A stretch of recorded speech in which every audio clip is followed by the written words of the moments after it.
The things I teach men are stoicism, discipline, self-respect, hard work, obeying authority, listening to your fight coach, working hard in school, making as much money as possible in your job. If you actually watch the things I say, if you actually watch my comments about women, I've done long podcasts for hours long about females, talking about protecting for them, providing for them, how I believe a woman should be treated in a relationship. I've done all of this, but you don't watch any of it, and then you come here and ask me to answer questions I've answered at length thousands of times. Since you came out of custody, there seems to have been a lot about your charity work. Correct. On your social media. I've always done the charity work, but now I'm promoting it. There seems to be a real shift. Yeah. I wonder what's behind that. Well, I've always done the charity work. I've been doing the charity work for years. I believe that it's my legacy to leave a positive influence on the world, and I've been doing charity work for over 5 years. Post my unfair, unjust incarceration. Post that, I've made it more clear the charity work I'm doing. But this is, once again, very interesting. I spend $25 million a year feeding children. Men, male children, and female children. In Turkey, in Syria, in Iran, and Iraq,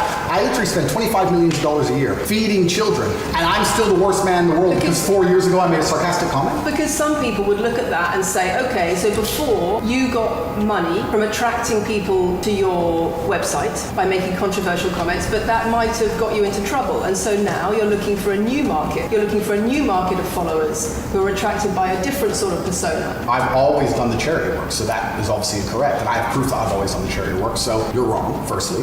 I believe that if you have a lot of wealth, you should help people, and I'm helping people. I also think it's very, very interesting that you cannot find another celebrity in the UK or anywhere else who's spending £25 million a year feeding children in war-torn countries. I'm doing that, and I've been doing that for a long time without even mentioning it. I never even said it. And now that I've said it, people are going to attack me for it and say that it's disingenuous. The person in Sudan who's eating the meal, do you think they believe it's disingenuous? No, I think they feel pretty good that Andrew Tate fed them. And to sit here and say that I'm a bad person now because I'm manipulating charity, because I'm using charity, I'm just trying to do good in the world. That's all I've ever been trying to do. Just to put on the record then, you've said that you've invited us into your house. Correct. We're here because you're under house arrest. Correct. If you were free to leave, we would have negotiated a more neutral setting. Don't you think, as the BBC, it would be very interesting to come here and discuss the fact that I was put in a dungeon for 92 days and then locked in house arrest without charge? Don't you think that's a far more interesting conversation than old YouTube snippets? Don't you think that would be interesting? You're here under house arrest because there's an ongoing investigation into rape and human trafficking allegations against you. Correct. I've been incarcerated without charge. And don't you think the rape allegation has been dropped? Has been incarcerated for.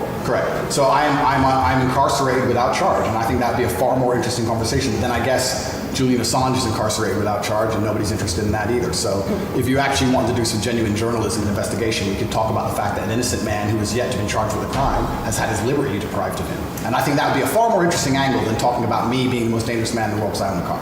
And this question about schools being very worried about your influence. Yes. Boys in primary school, or boys as young as 11 are quoting you at school, attacking girls, refusing to respect female teachers. Yeah. Would you like to say anything about that? I'd like to say a lot. First things first, as I've repeatedly said, and the only reason I keep repeating it is to ensure this interview will be edited. I am a positive force for the world, and I teach children discipline. I teach the world discipline, male or female, of any age. And a lot of women listen to me as well. 40% of the people who listen to me are actually female. Secondly, I do understand with my massive influence, and I am now the one of the most influential people on the planet, that I do have to be slightly more careful with things I say. I'm not going to disagree with that. The idea that I said something 5 years ago on a video that got 300 views. So what do you mean, being slightly more careful? I'll give you an example. Some of the jokes I made 4 or 5 years ago on a YouTube channel that got 300 views, I would no longer make. Like what? Like the OnlyFans joke, the one you mentioned repeatedly. When she said, my man's car is my car, and then she said she did OnlyFans, and I said, what do you saw on OnlyFans? She said, my tits. And I said, well, those are your man's tits. As a joke,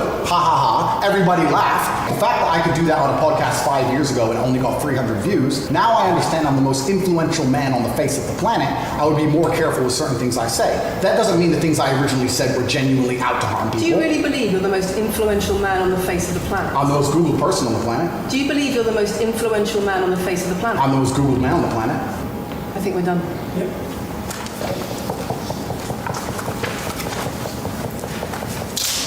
Thanks, Lucy. It was enjoyable. Nice to meet you.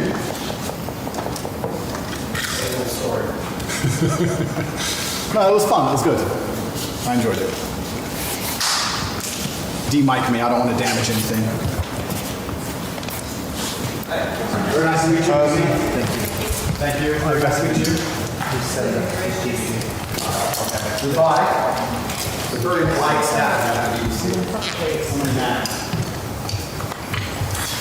Richard, do you want to go with them?